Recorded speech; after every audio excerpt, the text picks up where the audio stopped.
What up, everyone? Matt Aguilar here from ComicBook Nation, and of course, I am with the magnanimous Kofi Outlaw, and we are here to talk about The Witcher, Season 3, Chapter 2.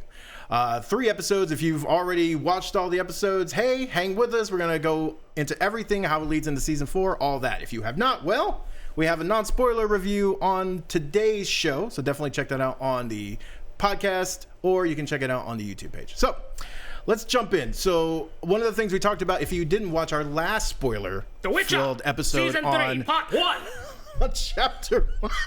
Chapter 1. Man, we are super punchy right now. Chapter 1, we went into everything. Obviously, it kind of ended at a point, and one of the things I talked about was like, hey, everything's about to hit the fan. And when it comes back, because we're going to get into this big event, the coup, that pretty much sets the tone for the rest of the season and also has huge ripple effects going forward. And we got that in the very first episode of the second chapter. Everything happens, and you have the mages kind of split. They kind of fracture because some of the mages in Aretuza are staying with the Brotherhood and everything, and then others end up siding with Redania and Dijkstra and Philippa, and so they initiate this coup, and all of a sudden, you know, everyone's picking sides and all, and Geralt's stuck right in the middle. And then in one of my favorite turns, Tissaia has like a star turning like role in these couple episodes, because like we've really kind of come to, I feel like, underestimate just how powerful Tissaia is. And then in these episodes, like, my word, like she rules. She so rules in this. And so we really see the tide turn, and there's this huge battle, and then we get the elves in the mix, and then we get everything coming from, you know, Ciri still. I mean, you still have Rience out there, and there's all this stuff that happens in this episode. And boy, is there a lot of bloodshed. Oh, yeah. You got a message from me. It was pretty explicit. We can't repeat it here. But I was watching this, and Matt had warned me, but then I was just still watching it, and I'm like, whoa. And I just sent him a message with all kinds of expletives that just said, these wizards were taking some bad hits in this. And the mages, it's not a good look for the mages in this one. Yeah.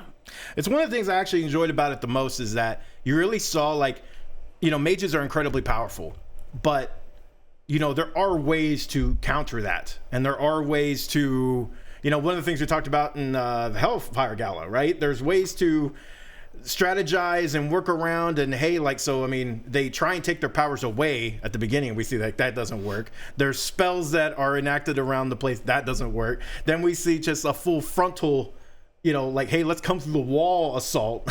And like, that's the one that kind of, everything kind of overwhelms them. And even as powerful as they are, like, the mages take so many losses, but like, they didn't hold back on the brutality. I love that they didn't. This felt like earned. Yeah, it was one of the better battle sequences too in the show.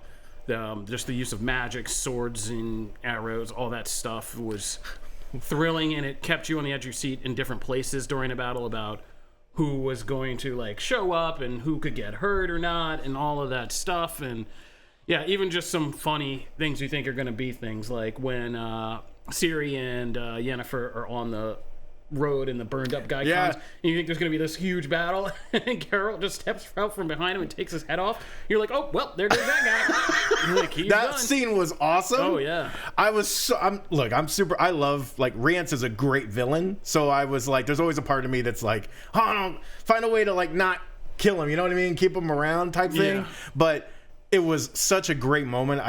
I was fine. Like, I was like, it's such a badass moment of her hurling the sword, slow-mo. He comes out of nowhere, slices the head off, and it's just, it's dope. And then poor Filavandrel just explodes all over. Like, to say it just implodes him, and it's just such, like, that caught me off guard. For as brutal as it got, I did. Was real brutal. Well, it's because, you know, it does a good job of, like, when you have something happen in, like, horror or horrific, like, it's not so much what happens to the person too much as, like, what happens to the person who's left behind with them. And Francesca is, like, her reaction is just like, what? Like, 'cause you're just covered in him. And it takes her a while to, like, even just get back to which is my thing I want to stop on and just kind of talk about, because I fell down a rabbit hole because I was looking, because there's a lot of Francesca more in this these 3 episodes too. I was like, I was looking up, I was like, who is this actress? She looks nothing like what they make her look like in this show. Yeah. It is insane. Messiah Simonson is like a woman of color. I was like, what? First of all, I couldn't get over that part. I was like, she has freckles. She's like a woman of color. I was like, dark skin, like dark haired. And I was like, what is happening? And I literally stopped and like, I looked up every single publicity photo I could find. I was like, I'm making sure the names are correct. I was like, I'm making sure this person is correct, is the same as this person, which is insane. Wait, go back. Okay, so that's what she looks like in real life. Like, that's what she looks like. And then, like, you see what they make her look like in this show, and you're like, what? And it's all well, number one, too, it's the ears always... The ears throw you, but they always throw me, the eyes and everything else. Like, and her skin, they cover up her freckles. Like, it's nuts, though. But that is quite a transformation for this role. But, that whole battle sequence, I mean, made all those characters, and some of them who... The Witcher is so hard because if you don't read the books or play the games, it is so hard because it's like Lord of the Rings. They don't make these names easy for you. No, they do not. And it's so hard to remember half of them. And I hear people's names mentioned. I'm just like, I got to see a picture and I got to look it up. But this episode, and shout out for this episode, first episode, using a Mike Tyson quote as a title. That's a great title. Which is such a random thing, and then like in a random aside. It's called "Everybody Has a Plan Till They Get Punched in the Face," which is like one of the most famous Mike Tyson quotes about boxing. And his whole strategy was, I used to fight guys with strategy. Everybody has a plan until they get punched in the face. Yeah. And then you just beat them up, and it's just like a fight for survival, and you don't have any plans. Which is oddly reflective of this episode. Yeah. Which is all these from Dijkstra to like everybody else, like... who had all these plans and choose sides and all these things, and then when this battle just starts, like all hell breaks loose. It all goes to and everybody's plan doesn't matter. No one wins. Tisea, like starts whipping out the spell of last resort and frying everybody, or Francesca's, like you said, Fland of Avers gets blown up like right in front of her. That's like the second time she's happened to her in this season. Like somebody close to her, her whole family's gone. All of this, and so. It was one of my favorite episodes of The Witcher, by far, easily. And it was kind of everything you had teased. And it was... I almost wish we had gotten the party episode, and then... Because the party episode's such a departure. It's kind of like very Rashomon, where we go through the party from different perspectives to see who was planning what and scheming.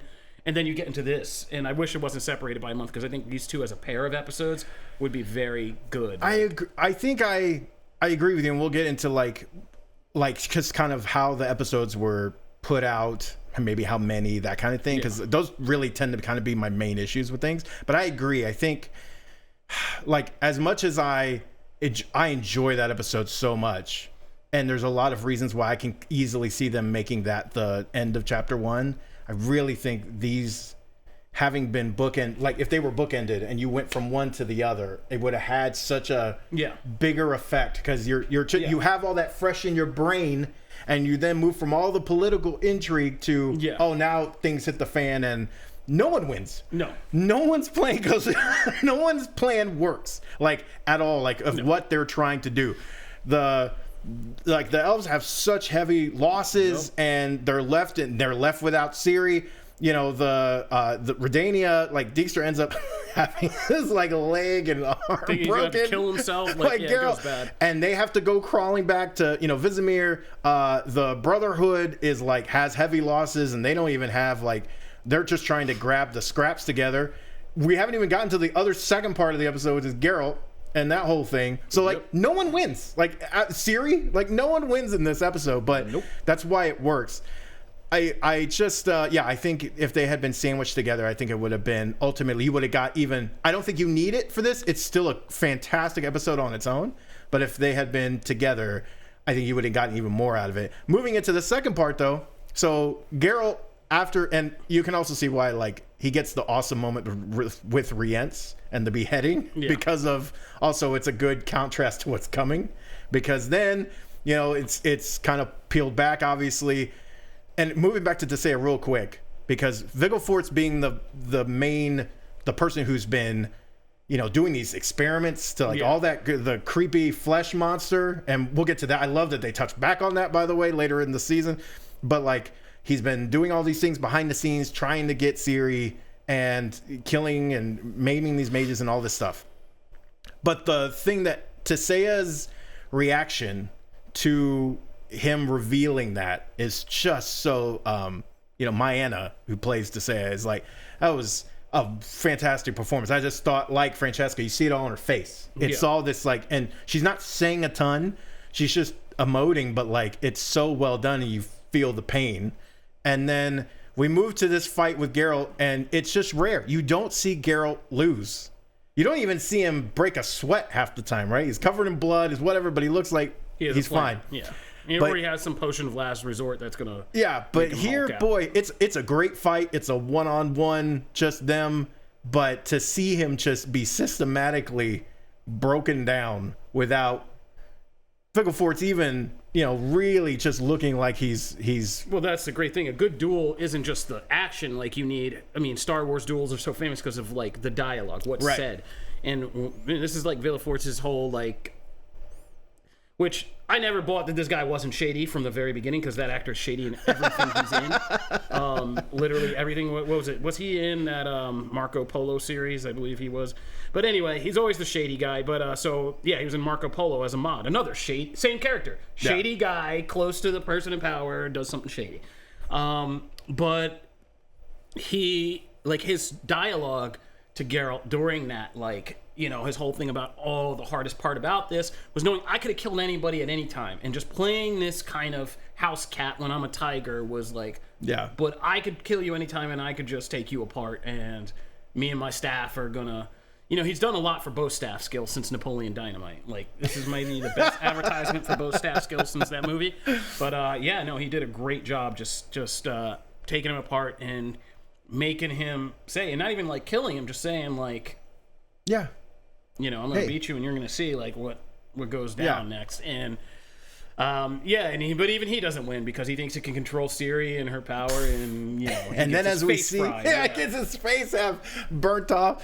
It's also too, one of the things that makes it is seeing the reactions to Geralt. It really sold it, because Jaskier's reaction to first seeing Geralt like down on the bed. He's been taking a Broccolin, and he's recovering and stuff. And Jaskier seeing like his friend just in this state. He's never seen him like this. Yennefer seeing, him in this state. Like, those reactions are really what sell it, because, Geralt's, kind of just taking it on the chin and just trying to do his normal thing, but it's really how those play off him that works. And we even get Cahir. I totally forgot. Cahir has like one of the most roller coaster and also probably biggest arcs in the entire Witcher series. Dude went from being like right-hand man in the army to then digging out ditches, punishment, and then back to the house, had to kill his best friend, and now is like pleading his life to Ciri because of everything that stretches back to one. If you look at his arc, he has probably the biggest one out of anyone aside from Ciri. Yeah, that guy's got to re-examine his life choices. So we move into that, and then obviously this sets up a lot. So when the series then pivots to the next episode, it's all Ciri. Yeah. And it's all her in the Koreth Desert. And I want to take a minute and just talk about this, because somebody broke down these episodes for me, and it was one of our managers, and he has a very blunt way of breaking things down. He said, one episode's awesome, one episode's trash, and one episode's kind of like, huh? And I was like, okay. And I sat down and watched them. And I don't think the Ciri episode was trash necessarily, but like, it was a very weird kind of... The last two episodes of season 3 are very weird. Yeah. They're very different from what a season ending typically is. And it was a little bit jarring because, like, as the penultimate episode, this is very much like a bottled episode where Ciri's learning about her powers and stuff. And some things that are kind of honestly, for the payoff of what they do for the season, are confusing to somebody like mainstream me. There was a lot in that episode that I was confused about, including...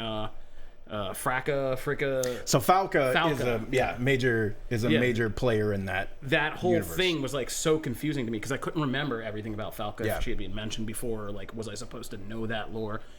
So what's her name did a good job carrying that episode, Freya Allen, but like I also was just kind of like and specifically after the hype of the episode I just saw, that was like a major like air out of the balloon kind of feeling for that episode for me. I was just like, yes, I know this is an important development for Ciri, and that this needs to happen for very good reasons, but I was just like, I'm so hyped and like was on the edge of my seat for that previous episode. And there was this one where I had to keep rewinding and being like, oh yeah, because I started like looking away or doing stuff. And then some weird stuff would just happen out of the blue. Like, just eating lizards and puking and then hallucinating, and then like I'm like, wait, what is going on? Like, and I would be losing track. So number one, I feel like I know exactly who that is. Who you talk to?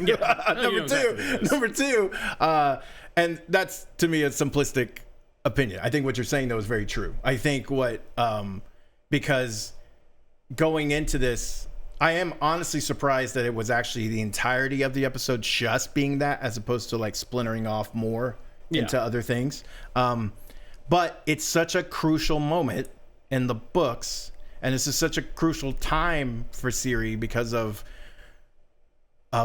her kind of dealing with like her self-imposed limitations, and also just kind of accepting like who she is really, and her being able to prove. We've seen her train and kind of be able to hold her own with people, but we haven't really seen her do it like completely in this type of situation, proving to herself that she can make it through just awful circumstances, and it also sets up some things for later, right? But what they have not done in the series is Falca has not been mentioned enough.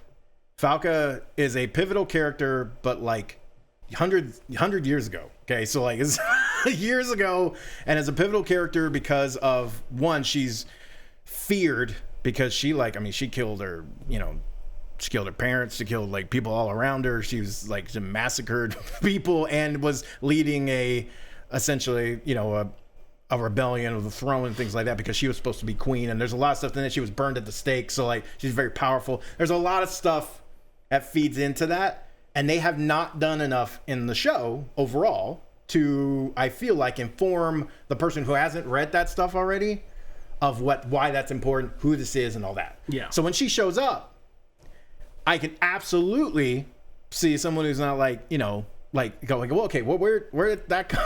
Where did that come from? Like, why?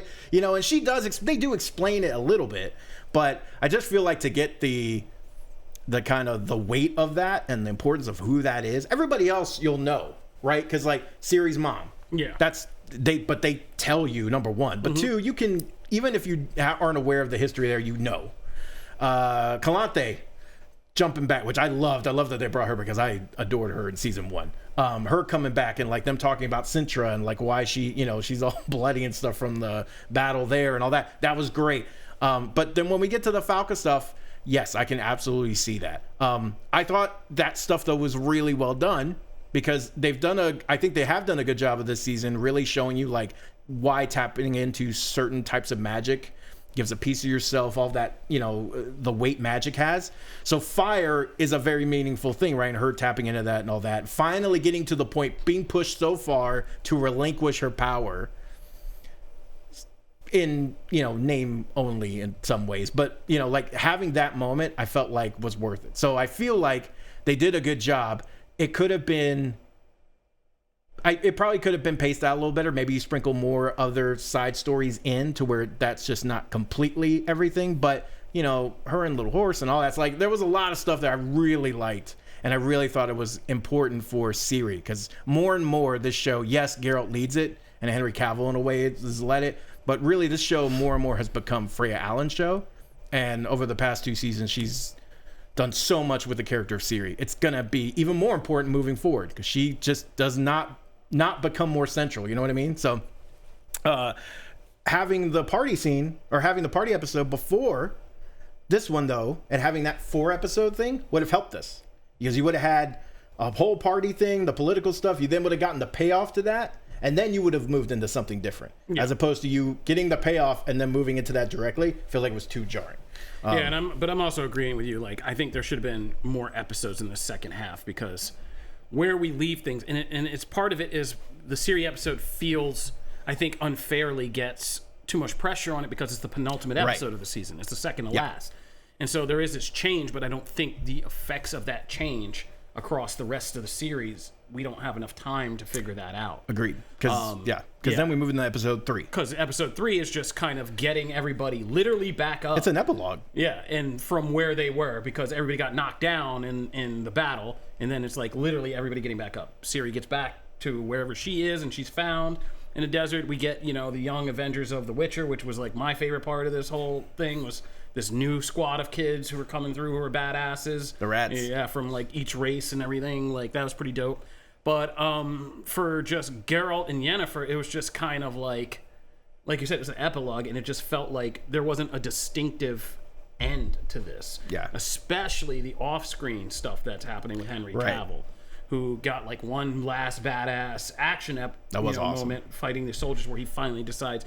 And I get it. It was the penultimate moment, or it was the ultimate moment where he had to, you know, they even say it is pretty heavy-handed, so they're like, neutrality be damned. Like, we can't be neutral anymore.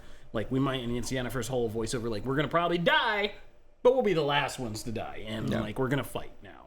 And we're picking sides and fighting for our family and doing all that.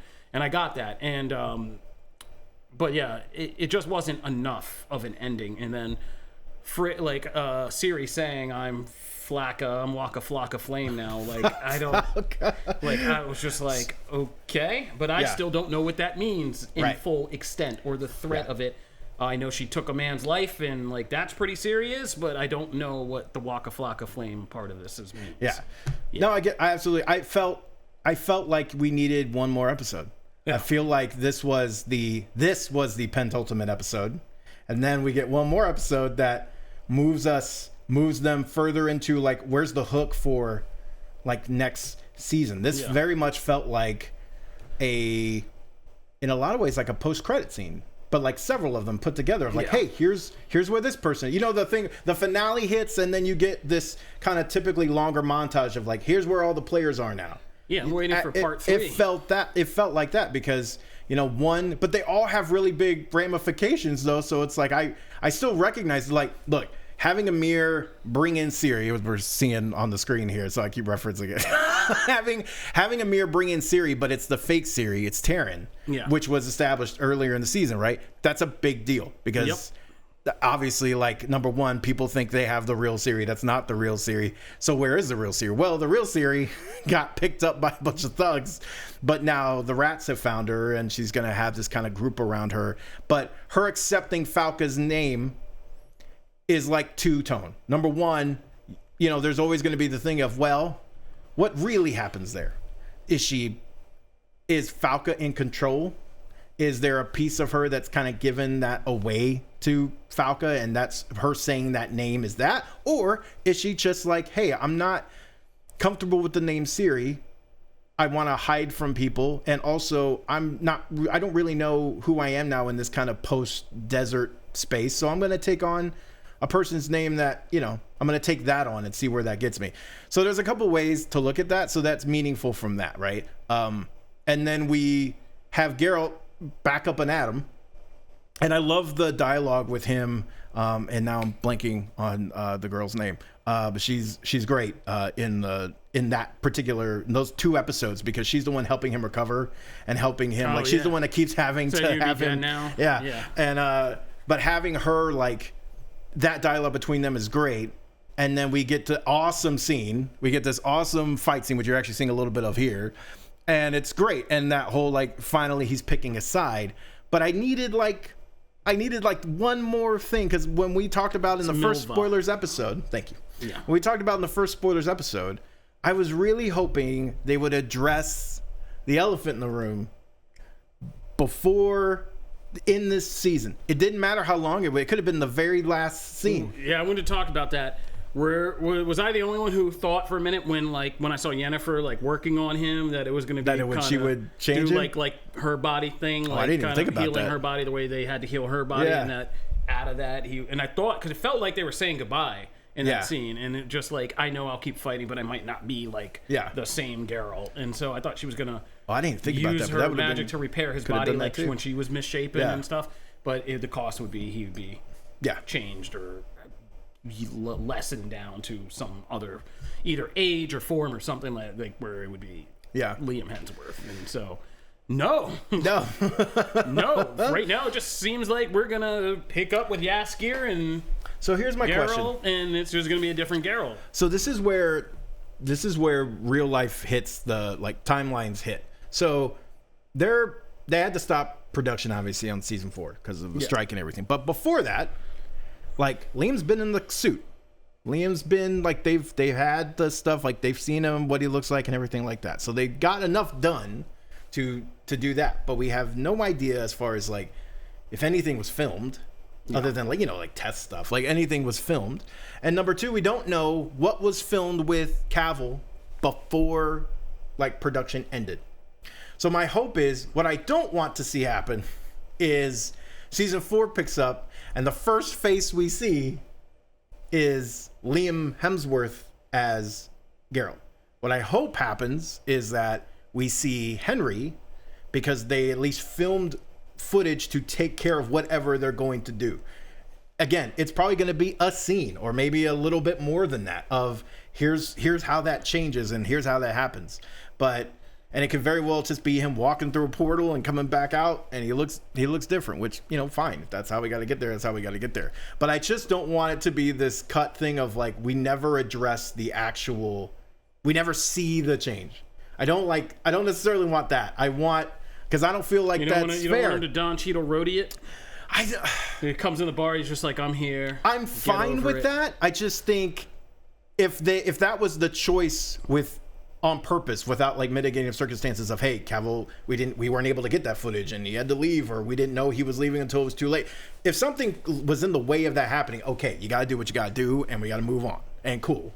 It's not my preferred, but whatever. But if we had a choice and that's the choice we made and we could have had him film an outro scene of something to where you can then pick up and have Liam film the opposite of that and have that happen, it's what I would prefer. I was hoping they would do it here, because then in this very podcast episode, we could be talking about it. The conversation could be continuing all throughout the strike, all throughout the season, because season 4 not going to be here till mid next year at the earliest, right? So we could be talking all about it, get it all the way. So then when season 4 hits, it's going to be a conversation point, obviously, but it's not that part is done. We don't have to, now we have to wait. We got to have that whole conversation when season 4 comes out, and it's going to dominate everything. It was already going to be a heavy thing, but now it's going to dominate everything. And that sucks. I didn't like that. Yeah, me neither. I really thought that, and I thought they had the perfect kind of door, even if it was a departure. Geralt's really interested or really injured. He needs to get better. Yeah. Something it cost. Everything cost. Magic cost. You had it all there. It cost him a different form, and he comes back as this other guy. But no, we are just going to pick up with this story and them looking for Ciri, or going to find the Ciri they think is there. And so I'm really, and now, I'm not going to lie, I'm really nervous about this series, because I think you've set up the stakes. Like you said, there was a way to kind of do this and transition it so that by the time you came back for season 4, that danger was off the table. People were settled in. The debates had been had, and everybody was at least just ready to jump in and was used to it. Now we have to do this, and I'm not sure if they try to roadie this in Iron Man 2 and just bring him in, put him in the wig, and just start it from where they left off. I'm not sure this series can do that and make it. I'm not sure, unless Liam Hemsworth is so good as Geralt, and we have all just been underestimating this, and he comes in and within one episode, they're just no, we have the confidence he's going to earn this space, and you're going to forget about this other guy. I'm kind of nervous about this. I don't think you can do that with this. It's not because with the example you gave, Terrence Howard was a really good roadie. I liked him as roadie. I actually like his version more than the other version. I like him more than Cheadle. But he was not a Robert Downey Jr. to Iron Man type thing. You didn't come away from that movie and go, I can't ever see anyone but him for War Machine, as Rhodey. You didn't come away from that with him. You came away with that with certain people in the MCU. Yeah. You did not come away with that. So you're able to do that. Henry has been such a intrinsic part of the character, the show, and all that. You can't do that. You can do it to some other people probably in the show that are lesser of importance in roles and stuff, and it could probably work just fine. But you can't do that with him. You got to address it. And so I hope that They have a way. They've said they do. They say they're going to do it working with the lore. They say that he has a very like kind of heroic and triumphant send-off. I hope that's not the send-off. I hope like that battle wasn't what they were talking about, because while I love that, I don't think that's enough. No, he's got to do at least one episode in 4. Like, he's got to have that. So I hope they did it. And I hope maybe that's why we got cut short. Yeah, maybe. So I hope there's reasons. But it's going to be a long wait, because with the strike, it's going to be a while before we see season 4. Yeah, and it's just going to be so many questions throughout all of the promotion and marketing for season 4. It's going to be nuts. But I don't want that to mark that I really enjoyed the season overall. If we take chapter 1 and chapter 2 together and have them as an entire season, there's a lot that I really enjoyed with the season. Like I still think I like season 1 the best, but I did like this season better than 2. See, I like 2. I think 2's my favorite. I think 2 was my favorite. Okay. 2 was okay. But 1 I really still enjoy. So yeah, so well, that's had the thoughts. dwarf. Which one had the dwarfs and the dragon and all of that episode? Was that 2 or 1? That was where Geralt and Yennefer fight the dragons with the dwarfs. That was 2. 1. Was it? I don't remember. Anyway, it's been a blurry run of this. No, but I did enjoy this season. Although, yeah, I'm worried about this next hump for The Witcher and but there are cool things that are set up that I mean, this has the most intrigue out of the end of any season with the fake Ciri, the rats, and Geralt. I wish there was more with Jaskier and his overall destiny, because we had to watch that prequel series. Well, so here's the interesting thing about that actually is that I'm excited for that, because him and Radovid's whole storyline and is going to probably take a bigger role in season 4. Radovid is now king. Yeah. So with Vizimir being just, again, they just love beheadings in the show. They love killing people like that. But with him now being in this prominent role in Redania, you can now bring Jaskier into all of that. Jaskier can have a bigger presence and role just in the political and that story side of things, even apart from Geralt. So I'm actually excited about that. Maybe that means more, because Jaskier had a relatively small role in this season overall. And it was interesting because that whole the first Witcher thing that we watched, it was specifically setting him up as this witness, for this bigger thing that was coming. Yeah. So, yeah, I mean, there's a lot that we have going into season 4 that we're going to be everybody's going to be on the bubble of. So it's going to be real interesting to see how that plays out. But yeah, not bad though. Yeah, so you can definitely check out, if you want to find all of our other spoilers discussions on The Witcher, you can find that on our Comic Book Nation YouTube channel. Of course, you can check us out every Friday on the podcast, on Apple Podcasts and Spotify and any other podcast host you like. And you can also check out all of our interviews, coverage, and everything else on Comic Book Nation's YouTube channel. And thank you so much. Yeah, go back to season 1 where we started this show and also jumped into The Witcher when it first started. So, yeah, we've been talking about this the entire time. The entire time we've been doing this show. So go back and hear what we've said throughout all these episodes, through all these seasons. This is Comic Book Nation. As Matt said, be sure you subscribe on YouTube, on your podcast platforms. Follow us on Twitter so you never miss a bonus episode. And be sure to check out our regularly scheduled live episodes every Friday at noon Eastern on comicbook.com's Twitch page and our Comic Book, all one word, -nation YouTube channel. I'm Kofi Outlaw, and this is Matthew Aguilar, and we have been talking The Witcher, Season 3, Part 2. Hope you guys enjoy watching, and let us know what you thought, and we'll see you next time on Comic Book Nation, the only show that does it all for geek culture. Peace. This is...